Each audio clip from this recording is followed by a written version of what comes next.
আসসালামু আলাইকুম রহমতুল্লাহ। প্রিয় দর্শক, আজ কারবালার ময়দানের সেই ঐতিহাসিক তাঁবুগুলো পরিদর্শনের জন্য আমরা ভিতরে প্রবেশ করছি। আমরা প্রবেশ করে প্রথমে যেটি দেখতে পাচ্ছি, এখানে একদিকে এজিদ বাহিনীর ঘোড়া রাখার স্থান, অন্যদিকে ইমাম আলী মকাম ইমাম হোসেন রাদিয়াল্লাহু তাআলা ঘোড়া রাখার স্থান। এভাবে সামনাসামনি ঘোড়া রাখার স্থানগুলো আমরা পরিদর্শন করলাম। দুই দিকে আমরা দেখলাম, একদিকে হুসাইনি আরেকদিকে এজিদি বাহিনীর ঘোড়াগুলো অবস্থান করে সম্মুখ যুদ্ধে লিপ্ত হয়েছিল। আমরা এখন সেই ঘোড়া রাখার স্থানগুলো দেখে যে সমস্ত খিমা এই ময়দানে ছিল সেই তাঁবুগুলো আপনাদেরকে দেখাচ্ছি। এই যে আমরা যে তাঁবুটি দেখাচ্ছি, এটি হলো হযরত আবিল ফাদাল আব্বাস রাদিয়াল্লাহু তাআলা আনহুর তাঁবু। এখানে তিনি অবস্থান করেছেন, এখানে নামাজ আদায় করেছেন। এখান থেকে তিনি অবস্থান করে যুদ্ধের মধ্যে শরীক হয়েছেন। হযরত আবিল ফাদাল আব্বাস রাদিয়াল্লাহু তাআলা আনহুর সেই মাকাম, অর্থাৎ সেই স্থান, তাঁবুটি আপনাদেরকে দেখিয়ে দিচ্ছি। এটি হলো সেই স্থান। আমরা এখানে এসে জিয়ারত করলাম এবং এই জায়গায় এসে আমরা আল্লাহ পাক রব্বুল আলামিনের দরবারে শুকরিয়া আদায় করেছি। অনেক তাঁবুর মধ্যে আমরা আরেকটি তাঁবুর কাছে চলে আসলাম। এই স্থানটি হলো হযরত ইমাম কাসেম বিন হাসান রাদিয়াল্লাহু তাআলা আনহুর অবস্থান স্থল।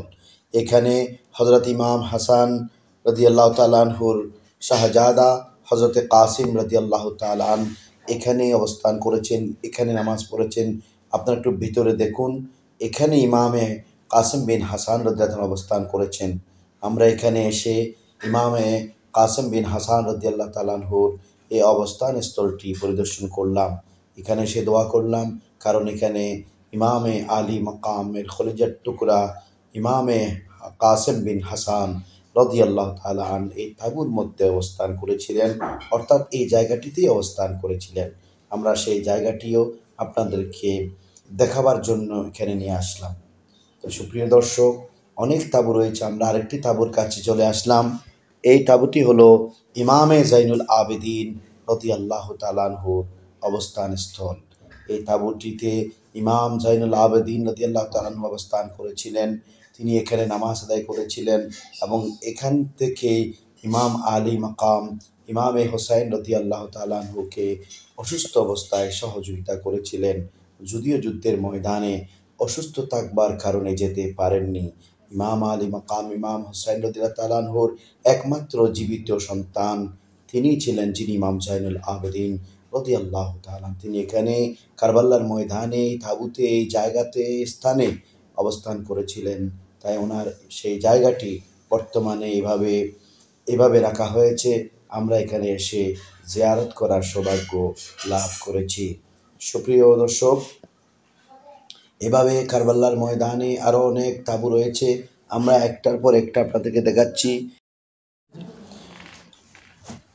আলহামদুলিল্লাহ, ইমাম জাইনুল আবেদিন রাদিয়াল্লাহু তাআলা আনহুর সেই খিমা থেকে আমরা এখন যাচ্ছি ইমাম হোসেন রাদিয়াল্লাহু তাআলা আনহুর বোন হযরতে জয়নব রাদিয়াল্লাহু তাআলা আনহার সেই খিমা বা তাঁবুতে।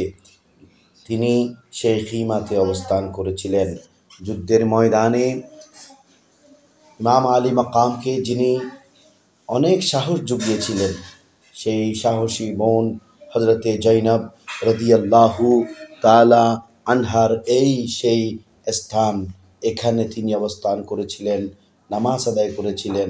এখানে তিনি ছিলেন বিদায় এই জায়গাটি হযরতে জয়নব রাদিয়াল্লাহু তাআলা আনহার খিমা নামে পরিচিত। এই খিমার মধ্যে তিনি অবস্থান করে ইবাদত বন্দেগী করেছেন এবং ইমামে হোসাইন রাদিয়াল্লাহু তাআলা আনহুকে সাহস জুগিয়েছেন। এটি হলো সেই জায়গা।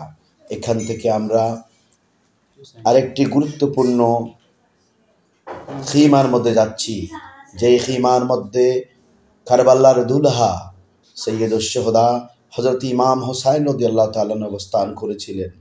ইমাম আলী মাকাম যে জায়গায়, যে খিমায়, যে তাঁবুতে অবস্থান করে নামাজ আদায় করেছেন, যেই তাঁবু থেকে তিনি দুলহার নিয়ায়, যে তাঁবুতে তিনি থেকে দুলহার নিয়ায় সেজে ময়দানে কারবালায় শাহাদত বরণ করেছিলেন, আমি সেই জায়গার মধ্যে এসেছি। এই জায়গা হলো সেই ইমাম আলী মাকাম ইমাম হোসেন রাদিয়াল্লাহু তাআলা আনহুর খিমা, তাঁবু। এই তাঁবুতে অর্থাৎ এই জায়গাটিতে হযরত ইমাম আলী মাকাম ইমাম হোসেন রাদিয়াল্লাহু তাআলা অবস্থান করেছিলেন। এখান থেকে তিনি যুদ্ধের ময়দানে গিয়েছিলেন। প্রিয় দর্শক, আমাদেরকে ইমাম আলী মাকাম ইমাম হুসাইন রাদিয়াল্লাহু তাআলার চেতনা নসিব করুন, আমিন। আল্লাহর কাছে সেই ফরিয়াদ রেখে আজকের মতো এখানে বিদায় নিচ্ছি। আসসালামু আলাইকুম ওয়া রাহমাতুল্লাহ।